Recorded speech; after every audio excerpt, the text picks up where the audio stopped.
what's important to understand about the missionary prior to the Berlin Conference is they were weak, these Western missionaries. They didn't have much power. They didn't have the power to build an African nation, nor did they have a desire to do so. But they didn't have the power. And so they realized they had to be strategic in what they could do to advance Western interests in Africa. So what they decided to move on strategically was the education of a specific group of Africans around a Christian-based education. This became their strategic objective. They chose this route for two reasons. One, European missionaries were dying in Africa because they couldn't handle malaria and the various diseases of Africa. So they were dying like flies. And so one, they couldn't stay long enough to propagate these teachings. But the second reason why they wanted to train an indigenous group of Africans or a group of Africans in Christianity was because their effort to do this before had failed. Africans did not take to Europeans teaching them anything. And so what they wanted to do, and this became their policy, and this is a very important thing to understand, that their policy was that in order for Christianity and the European nation state to take root in Africa, they needed to see that the seeds would become African, so that they would train a group of Africans who would then train Africans in Christianity, the European nation state model, so that it would take root, because the European effort had failed. And they would do this through missionary training, teaching the African to speak the language of the foreigners, French or British, since these were the primary colonizers. And the main thing they would be taught first is to read the Bible, and then taught how to reprint the Bible. Notice Kwame Nkrumah's middle name was Francis, and notice one of the things he majored in was religion. And this is one of Africa's greatest visionaries. And he was Catholic, as was Nyerere. Though religion doesn't seem to have played much of a role in Nyerere's politics, and less of a role in Nkrumah's politics than you might have thought, because he was about the economic upliftment, political and educational upliftment, and Pan-Africanist unification of Africa. That was his objective. But underneath there was this strata of Christianity. And he was trained as a minister, and as Dr. J pointed out, he could earn a living because he was very poor, traveling in Black communities and preaching. But he was very religious in a Christian sense. And this can also affect your concepts of leadership, by the way.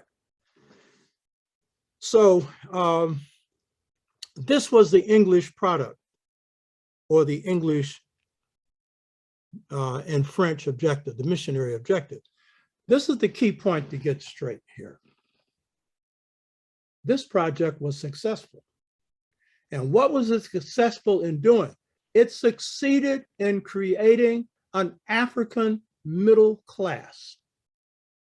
This is no small achievement. Islam didn't even attempt to do this. But what happens through the missionary project is they are able to create a sector of Africans who are middle class, based on Christianity, based on the ideas of modernization, in which modernization and Christianity, science and technology are tied to a European model, and it's governed by a European nation state model. And this was successful. This is an extremely important point to make. And in the process of achieving this success, Blyden would have difficulty communicating with some of these Africans who are being transformed into middle-class Africans because of the mindset shift that would occur with this, which I'll get into. Now, you would think that the first converts to the missionary enterprise would have been Yoruba, Igbo, or whatever, Asante, whatever. But I pointed this out in a previous show. The first converts were not Africans coming directly out of the villages and being trained in missionary schools. The first converts were Africans who had been enslaved in Brazil and Cuba, some of whom returned to Africa.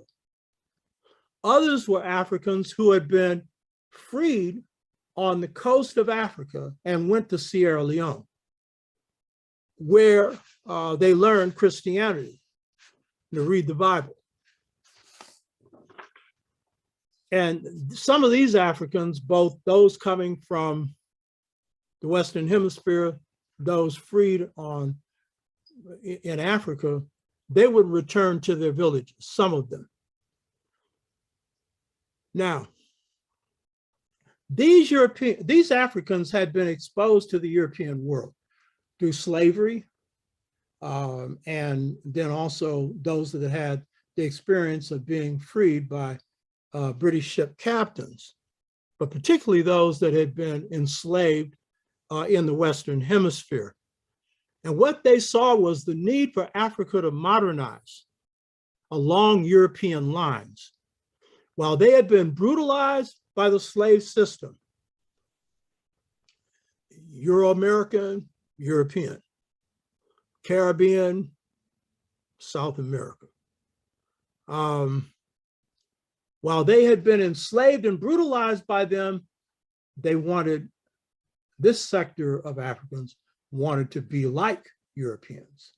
They had an assimilated mentality. And if you don't get the point about the sixfold stages to mental freedom, this is really key both for Africa breaking this mold, as well as the new African or the African American, because we have liberation movements that have floundered in this country because the mentality of too many of their leaders were white. And I won't go into some of it because it will be appearing to be an attack on particular movements. But if you know the history of these movements, you will understand how whiteitis infected it in some cases.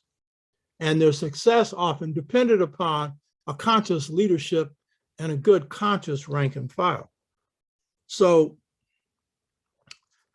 one of the reasons, therefore, that Africans had trouble understanding Blyden's message was because, one, they had been alienated from their own culture through enslavement, because some of their own people, some of their own kings had participated in the slave trade, maybe not from their ethnic group, because they usually enslaved someone from another ethnic group. And Africans at this time didn't have a concept of Africans.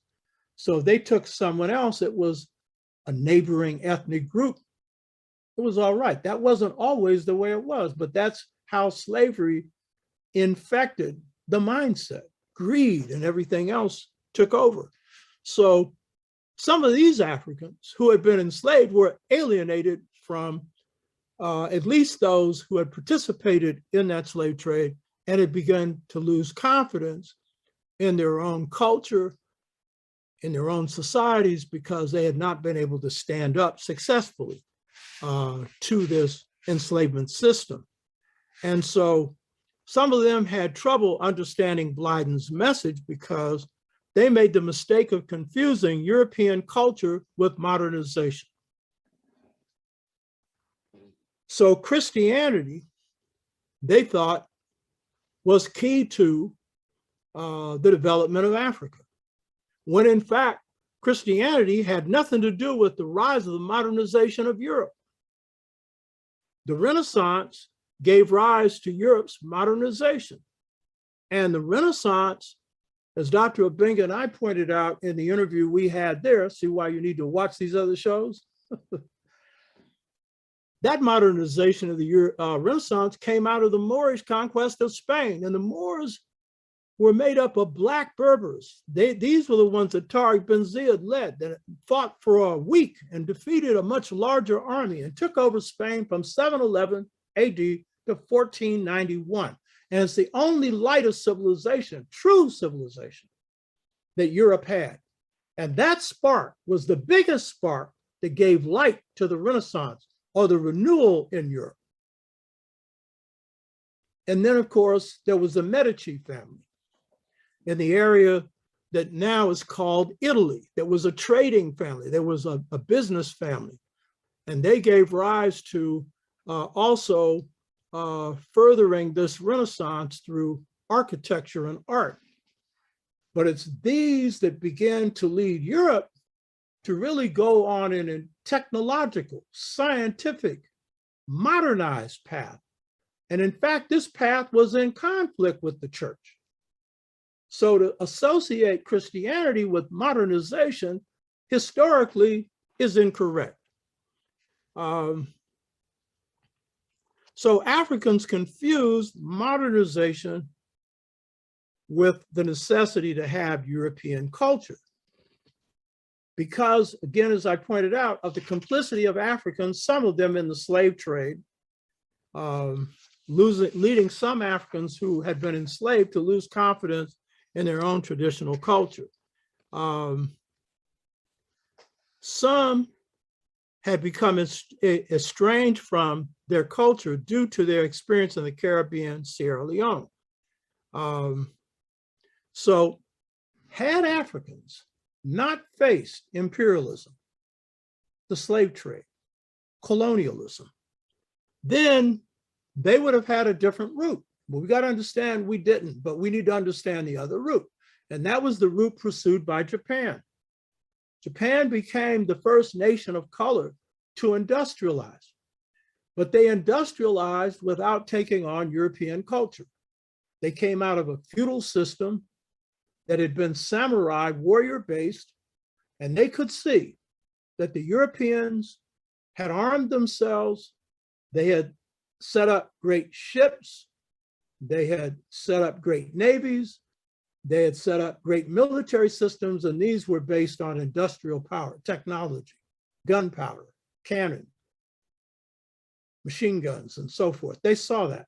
And so they sent their brightest to Europe to train to get the technology. That's much of what China's done. Under Deng Xiaoping, they've modernized. But again, they didn't have years of colonialism. They didn't have years of enslavement. China had semi-colonialism, colonialism on its borders, but it did not go inside the interior and take over. China maintained intact their own leadership, at war with each other during a civil war period, during and before World War II, but Chinese leadership. And so the best path for Africa would have been that, and it would have happened, but for this intervention. So it's going to take Africa longer because of this intervention for it to see that culture, European culture, needs to be separated from modernization, and modernization needs to be in a new form, not industrialization, which people didn't understand at the time that it occurred was destructive to the planet. And so now solar and wind power are the way to go, as opposed to destroying the atmosphere through industrial power. So it will take longer for Africa to be able to draw from the best of its own system while using the technology that is needed, that is not harmful to the environment. And this is why, because of this intervention.